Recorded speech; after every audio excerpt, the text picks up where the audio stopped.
Good morning students, स्वागत है आप सभी का आपके अपने यूट्यूब चैनल पर। लास्ट क्लास में हमने देखा था रासायनिक अभिक्रिया को लिखने के चरण, रासायनिक अभिक्रियाओं की विशेषताएं, रासायनिक अभिक्रियाओं की सीमाएं। आज की क्लास में जो टॉपिक हम पढ़ने वाले हैं वो है रासायनिक अभिक्रियाओं के प्रकार। इसमें सबसे पहले हमें पढ़ना है रासायनिक अभिक्रिया 4 प्रकार की होती है: संयुग्मन, विस्थापन, द्विविस्थापन और अपघटन अभिक्रिया। सबसे पहले स्टार्ट करते हैं हम संयुग्मन अभिक्रिया। क्या होती है संयुग्मन अभिक्रिया, किसे कहते हैं? तो संयुग्मन अभिक्रिया में क्या होता है, आपके अभिकारक होंगे 2 या 2 से अधिक होंगे, लेकिन बनने वाला उत्पाद होगा केवल और केवल एक ही होगा। यानी वह अभिक्रिया जिसमें 2 या 2 से अधिक अभिकारक मिलकर एकल उत्पाद या एक उत्पाद बनाते हैं वो क्या कहलाती है? आपकी संयुग्मन अभिक्रिया कहलाती है। इसमें क्या होता है, आपका 2 या 2 से अधिक अभिकारक मिलकर 2 या 2 से अधिक अभिकारक मिलकर किसका निर्माण करते हैं? एक उत्पाद का निर्माण करते हैं। वो आपकी क्या कहलाती है? संयुग्मन अभिक्रिया। जैसे मान लो कि 2 अभिकारक मैंने A plus B, A plus B plus C, ABC। यहाँ हम देखेंगे 2 अभिकारक है, एक A एक B। यह अभिक्रिया नहीं है, बस समझाने के लिए लिखा हुआ है। तो A और B ने AB बनाया, यहाँ 2 से ज्यादा अभिकारक ले लिए A B C, इन सब ने क्या बनाया? आपका ABC उत्पाद बनाया। अभिकारक 2 हो, 2 से ज्यादा हो, कितने भी हो, 2 से ज्यादा 4 10 20 50, उत्पाद यदि एक ही बन रहा है तो वो कौन सी अभिक्रिया होगी? संयुग्मन अभिक्रिया। देखो एग्जाम्पल, जैसे C प्लस O2, CO2 अभी देखा था हमने, N2 plus O2 arrow 2NO, N2 plus 3H2 arrow 2NH3, Mg plus O2 arrow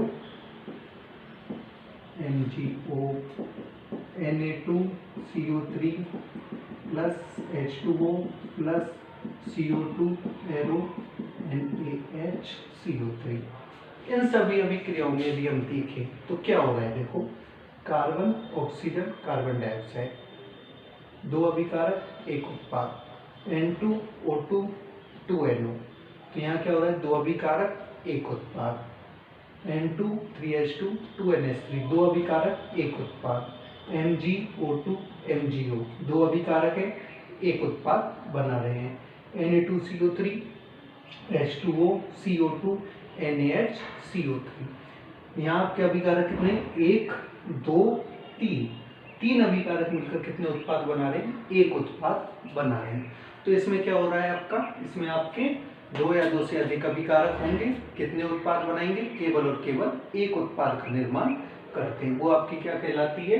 संयुग्मन अभिक्रिया। ये आपके क्या हो गए? इसके उदाहरण हो जाते हैं। अब हम चलते हैं अभिक्रिया के दूसरे प्रकार की ओर। दूसरा प्रकार है हमारा विस्थापन अभिक्रिया।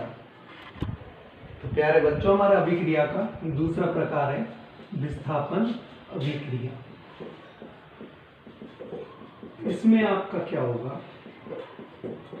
इसमें आपका होता है अधिक अभिक्रियाशील 2 पदार्थ होंगे, या तो एक होगा कम अभिक्रियाशील, एक होगा अधिक अभिक्रियाशील। यानी एक शक्तिशाली तो एक शक्तिशाली है तो दूसरा उसके कंपैरिजन में कमजोर होता है, यानी कम शक्तिशाली है। तो अधिक शक्तिशाली पदार्थ होता है वो क्या करता है? कम शक्तिशाली पदार्थ के यौगिकों का विस्थापन कर देता है। तो इस अभिक्रिया में क्या होता है? वह अभिक्रिया जिसमें अधिक शक्तिशाली पदार्थ द्वारा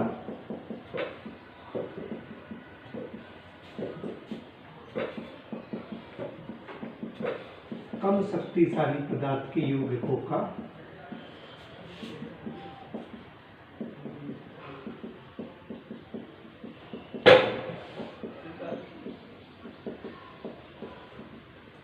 विस्थापन हो। तो क्या होता है इसमें? वह अभिक्रिया जिसमें अधिक शक्तिशाली पदार्थ द्वारा कम शक्तिशाली पदार्थ के यौगिकों का क्या हो, विस्थापन हो। वो अभिक्रिया आपकी कौन सी अभिक्रिया कहलाती है, विस्थापन अभिक्रिया। एक सिंपल उदाहरण से समझते हैं इसे, जैसे A plus BC arrow AC plus B। यहाँ देखो दो पदार्थ है, एक A एक B, दो पदार्थ है, एक A एक B। A क्या है, अधिक शक्तिशाली है, A क्या है, अधिक शक्तिशाली है, B क्या है, कम शक्तिशाली है। A आपका अधिक शक्तिशाली पदार्थ है, B आपका कम शक्तिशाली पदार्थ है। तो क्या हो रहा है, A के द्वारा B का जो यौगिक है, B के पास यौगिक है कौन, C, इसका क्या हो गया, विस्थापन। यानी अभी से ये अभिकारक में तो क्या है, C का है B के पास। तो अभिक्रिया के बाद ये आपका कहाँ पहुंच गया है, अभिक्रिया के बाद ये आपका कहाँ आ जाता है, तो ये आपका आ जाता है हमारा A के पास। तो यानी अधिक शक्तिशाली पदार्थ A था, उस अधिक शक्तिशाली पदार्थ A ने क्या किया, कम शक्तिशाली पदार्थ कौन था, B, उससे उसका यौगिक था C, उसे छीन लिया और क्या बन गया आपका AC प्लस B। इसका निर्माण हो गया। इसकी अब हम अभिक्रियाएं देखते हैं, क्या अभिक्रिया है इसकी।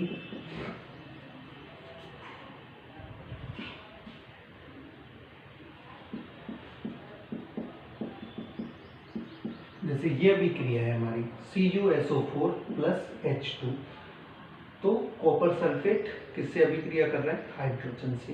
तो क्या होगा, H2SO4 प्लस Cu। अब हमारे पास सबसे बड़ा प्रश्न क्या आता है कि हमें कैसे पता चलेगा कौन अधिक शक्तिशाली है, कौन कम शक्तिशाली है। तो इसके लिए ये आपका Na CaMg Al Zn Fe PbHCu इतने से काम हो जाएगा। तो इसमें आपका क्या है, ये आपका अभिक्रियाशीलता का क्या है, घटता हुआ क्रम। ये आपका घटता हुआ क्रम, यानी आप ऊपर से नीचे आओगे, अभिक्रियाशीलता क्या हो जाएगी, घटती हुई जाएगी। जो ऊपर होगा ज्यादा शक्तिशाली होगा, जो नीचे होगा कम शक्तिशाली होगा। तो जैसे इस अभिक्रिया को देखें हम, कॉपर सल्फेट और हाइड्रोजन Cu और H2, तो यहाँ Cu और H में कौन ऊपर है, तो मैं देखेंगे H ऊपर है। तो मतलब H अधिक शक्तिशाली है, कॉपर कम शक्तिशाली है। तो H अधिक शक्तिशाली होने के कारण क्या करेगा, कॉपर कम शक्तिशाली जो यौगिक है उसके पास क्या है, सल्फेट, उन सल्फेट के यौगिकों का क्या कर देगा, विस्थापन कर देगा। तो जिससे क्या होगा, जिससे हमारा क्या होगा, जिससे हमारा ये सल्फ्यूरिक अम्ल H2SO4 बनेगा और कॉपर क्या होगी, बाहर निकल जाएगी। एक रिएक्शन और लेके देखते हैं हम इसे, PbSO4 प्लस H2, इन दोनों में क्या होगा, इन दोनों में आपका ये Pb और H दोनों में देखो कौन ज्यादा शक्तिशाली है, तो हम देखेंगे Pb ऊपर आ रहा है, तो Pb ज्यादा शक्तिशाली है, लेड सीसा ज्यादा शक्तिशाली है। तो क्या होगा, ये आपका ऊपर आ जाएगा। तो इसमें क्या होगा, इसमें लेड ज्यादा शक्तिशाली है, हाइड्रोजन कम शक्तिशाली है। तो क्या यहाँ पे विस्थापन हो पाएगा, जी नहीं। क्यों, क्योंकि मैंने क्या बताई थी आपको परिभाषा, अधिक शक्तिशाली पदार्थ द्वारा कम शक्तिशाली पदार्थ के यौगिकों का विस्थापन होता है। लेकिन यहाँ तो अधिक शक्तिशाली के पास है पहले से यौगिक, जब पहले से ही यौगिक अधिक शक्तिशाली पदार्थ के पास है तो क्या वो कम शक्तिशाली पदार्थ के विस्थापन कर सकते हैं, तो कम वाला, यानी ये कम वाला है, ज्यादा वाले से यौगिकों का विस्थापन कर पाएगा, नहीं कर पाएगा। हाँ, अगर ये यहाँ होता H2SO4 होता, ये Pb होता, तो ये अभिक्रिया में विस्थापन हो जाता। तो इसका क्या रिजल्ट निकलेगा, इसका रिजल्ट निकलेगा कोई अभिक्रिया नहीं होगी। क्यों नहीं होगी कोई अभिक्रिया, क्योंकि यहाँ पहले से अधिक शक्तिशाली पदार्थ के पास यौगिक है, पहले से अधिक शक्तिशाली पदार्थ के पास यौगिक है, जिस कारण कोई भी अभिक्रिया नहीं हो पाएगी। तो हमारा दूसरा प्रकार था विस्थापन अभिक्रिया। क्या होती है?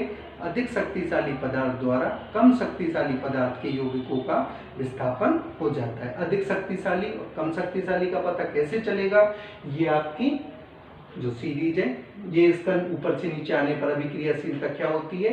घटती हुई जाती है। यानी जो ऊपर होगा ज्यादा अभिक्रियाशील है, जो नीचे होगा कम अभिक्रियाशील है। इससे देखकर हम इन अभिक्रियाओं का पता लगा सकते हैं। अब हम चलते हैं अभिक्रिया के तीसरे प्रकार द्विविस्थापन अभिक्रिया पर। अब हम चलते हैं अभिक्रिया के तीसरे प्रकार द्विविस्थापन अभिक्रिया की ओर। क्या होती है द्विविस्थापन अभिक्रिया? वह अभिक्रिया जिसमें यौगिकों का विस्थापन न होकर उनके आयनों का विस्थापन होता है। यौगिकों का विस्थापन नहीं होगा इस बार, किसका होगा? आयनों का विस्थापन होगा। जैसे देखो AB प्लस CD इस बार दोनों के पास है, तो A के पास B, C, ये D, तो ये वाला तो इसके साथ जुड़ जाएगा और ये वाला इसके साथ जुड़ जाएगा।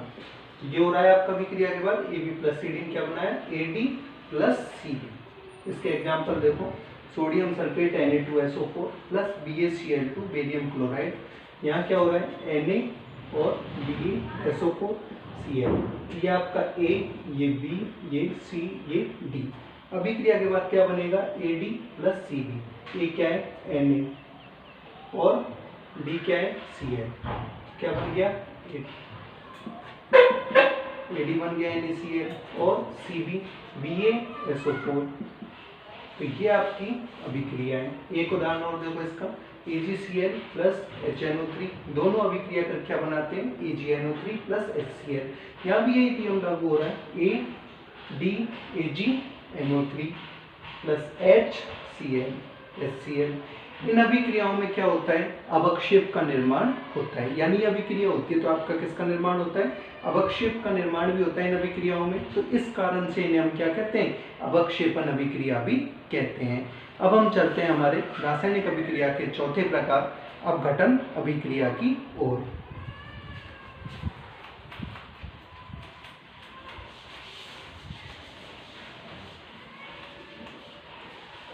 चौथा प्रकार है हमारा रासायनिक अभिक्रियाओं का अपघटन अभिक्रिया। इसमें क्या होगा? इसमें आपका होगा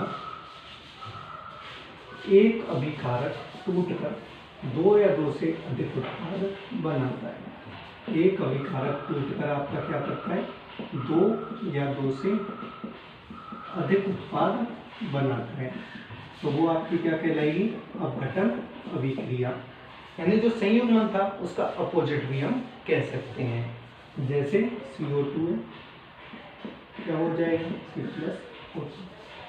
इसी तीन टाइप की होती है, वैद्युत अपघटन, ताप अपघटन, प्रकाश अपघटन। वैद्युत अपघटन क्या होगा? वैद्युत अपघटन होता है वह अभिक्रिया जिसमें विद्युत की सहायता से अपघटन किया जाता है। वह अभिक्रिया जिसमें किसकी सहायता से? विद्युत की सहायता से अपघटन किया जाता है। जिसे विद्युत की सहायता से तोड़ा जाता है वो आपकी क्या कहलाती है? वैद्युत अपघटन। जैसे H2O, इसे हम विद्युत की सहायता से H2 प्लस O2। दूसरा प्रकाशीय अपघटन।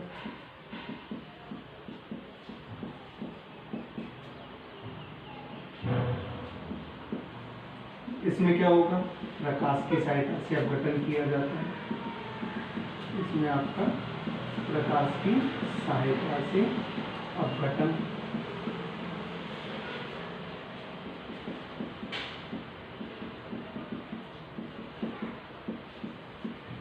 तीसरा होता है आपका तापीय या ऊष्मीय अपघटन।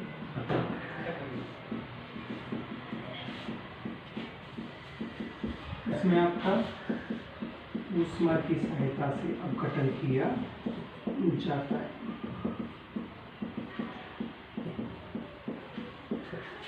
जैसे CaCO3 CaO प्लस CO2। तो अपघटन अभिक्रिया क्या होती है? जिसमें आपका क्या होता है? एक अभिकारक टूटेगा, कितने उत्पाद बनाएगा? दो या दो से अधिक उत्पाद बनाता है। ये तीन प्रकार की होती है। वैद्युत अपघटन जिसमें विद्युत की सहायता से अपघटन किया जाता है।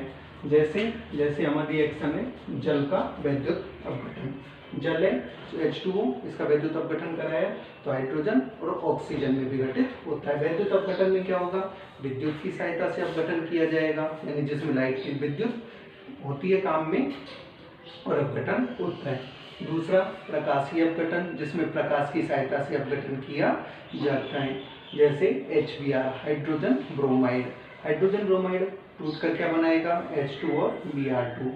तापीय ऊष्मीय अपघटन, ऊष्मा की सहायता से अपघटन, तो ऊष्मा या ताप भी कह सकते हैं, जिसमें ताप देकर ऊष्मा देकर उसे अपघटित किया जाए। जैसे कैल्शियम कार्बोनेट CaCO3, इसका ऊष्मीय अपघटन कराते हैं तो क्या प्राप्त होता है, CaO और CO2 प्राप्त होता है। ये जो निशान है, ये त्रिभुज का निशान है, ये किसके लिए होता है, हमारा ऊष्मा के लिए प्रयुक्त होता है। जो हमने लास्ट क्लास में रासायनिक अभिक्रिया को लिखने के चरण पढ़े थे, वो सारे नियम यहाँ लागू हो रहे हैं। तापमान को तीर के निशान के ऊपर, ये विद्युत तीर के निशान के ऊपर, सब तीर के निशान के ऊपर लिखे जाते हैं। तो दोस्तों, आज का हमारा टॉपिक रासायनिक अभिक्रिया के प्रकार संपन्न होता है। ये वीडियो आपको कैसी लगी कमेंट बॉक्स में ज़रूर बताएं। इस वीडियो को लाइक, शेयर और चैनल को सब्सक्राइब करना बिल्कुल भी ना भूलें। Thank you.